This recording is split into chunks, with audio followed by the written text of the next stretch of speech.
Hey guys, welcome back to Chatman's Videos. It's about a week later since my first video, work in progress video for the bulk arms. I decided to paint it as I build it, and here is the painted version of my bulk arms as of from this weekend. Actually here, I'll put it together just to show you. See if I can highlight the contrast in colors. So the arm right there has a hint of green in the blue. That's the bare plastic versus what I painted here is the, what is that color called? It is called Oxford Blue. Actually, I'm trying a new brand of paint, Krylon paint. The reason I'm trying it is because it's cheap. I bought it from Michael's, and it was like $10 for this whole size, versus when I buy Tamiya, it's 11 to 12 depending on where I get them and stuff. And you look at the size of the difference, right? So you get a lot more. It is safe on acrylics. I have painted 2 other kits using this, and I'm happy with it. So going back to the bulk arm and the Krylon paint, I guess because Kotobukiya is using different plastics versus Bandai, there is a negative effect on it. And don't know do you guys see that blotchiness? It's not that it's blotchy in the sense where it shows pooling, but what it does is you're going to see where there's a shimmer and shine and then a flatness to it. And I've painted 2 coats on this, and I still have the same problem. I'm actually going to bring the camera closer to the light. So do you guys see that effect here? It's all over. And when I first looked at it, and I didn't like it, but as I was planning, okay, do I do a 3rd coat? Is it a 3rd coat that I need to do, or do I need to clean it? And again, you probably see it right here. You'll see the difference right there.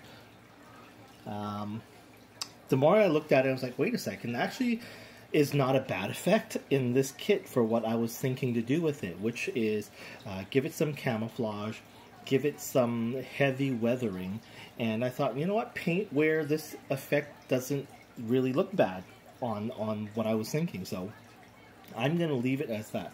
But on my other kits with Bandai plastic, I definitely didn't have that same problem.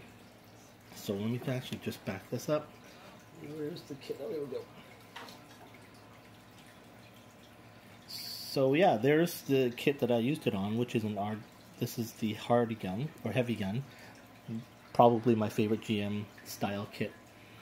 From F91, this is a 1:100 from purchased and built in 1991.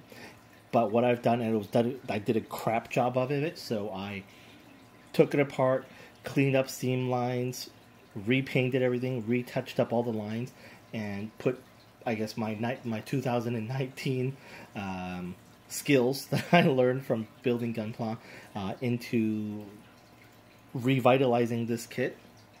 And I used that same Oxford Blue on it, and I just did not have that issue.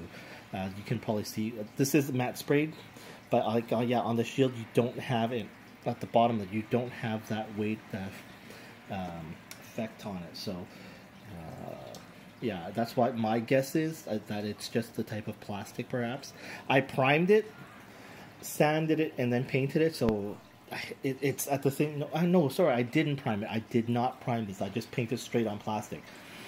So maybe again that's why it's the plastic. But I also don't know if humidity or the temperature. I painted this outside. Being indoors using aerosol cans has a very, very strong smell versus like an airbrush, so I've had to paint it outside. So those are factors I scientifically don't know if it had any impact. Really like this kit, love it. Okay, back on the shelf you go. And I'm actually going to repaint and do all my other F91 grunt suits to match and make it a unit. Okay, back to this kit. So I did paint everything. I applied silver paint there, silver paint here by hand brushing. So I just used Tamiya silver leaf, hand brush painted on. This is a spray paint. This was white paint, and I just put that yellow camera lens there. This kit itself was fairly snug and tight, which is a good thing. What made it a problem was as soon as I painted it and it had 2 coats of paint on top, it got even tighter because the joints are now thicker because of the paint. So I did have to sand down certain parts where it's moving or where I'm connecting pieces left and right together for the sake of taking it apart and painting again later. So I had to make sure it fits in and out. This kit now, because it has a lot of inner frame that's covered, part of me feels like, did I totally just waste time painting the inner frame? Because as you can see, it looks like close to 90% of the inner frame that I painted metallic black has been covered. So when you're building your kit, and if you want to paint inner frames, that's something I wanted to let you know for you to consider. Do you want to waste time and paint doing all of that when it's all covered? I left this head two-toned on purpose. I actually did like, I did like the appearance of having 2 tones. So this kit now opens up very slightly. This front portion here, it opens very slightly, not much. And then it goes up even higher. See, as you can see, it is so tight. I do have to put effort into opening it. And so now that opens. I've got the head here. And, move this out of the way. Opens. See if I can squeeze that light.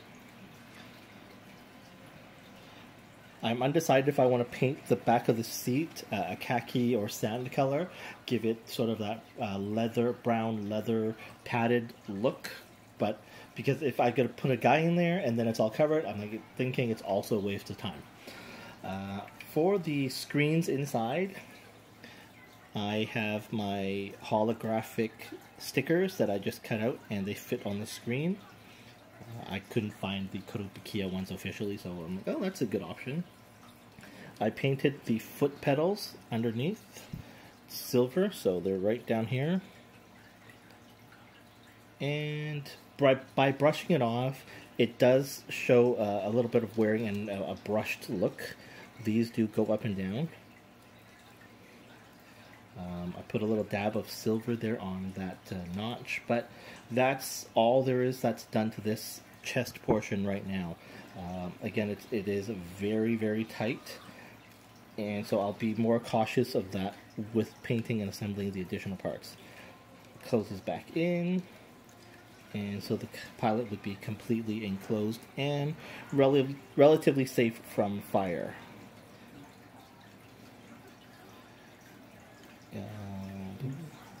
I will be painting a camouflage paint over this, but it will be this cobalt blue, and still kind of undecided if I go with white or gray. I am thinking of using this gray color. I like the color combination. I think this is Ghost Gray or German Ghost Gray. I don't remember exactly, but I have it. Where is it? Nope, I don't have it here. It's upstairs. So yeah, I like that color scheme.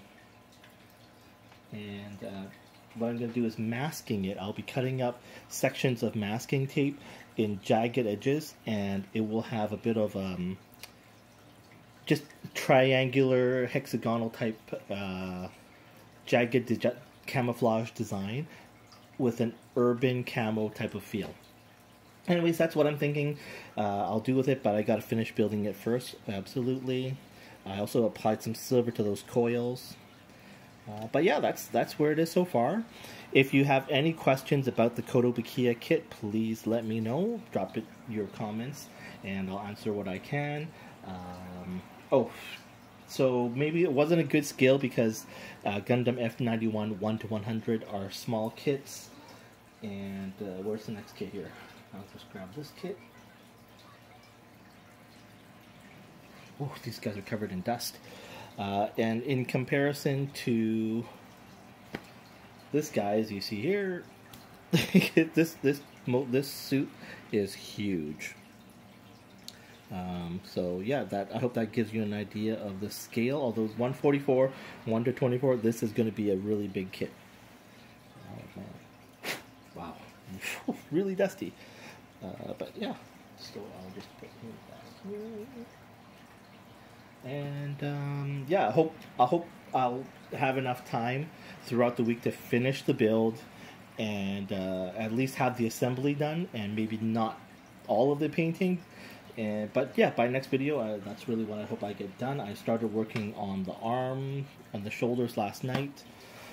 After this is done, I do have one more kit that I'm going to build that I purchased just to go with this one alone, and that is the booster pack number 2. And the reason I bought it is this arm weapon goes straight on and it replaces it, and here you go. That's what you're gonna get. You get a massive claw gun that fits perfectly on the bulk arm. So I bought this kit separately, and my dream will be to complete everything before the end of the year, and start something new by 2021.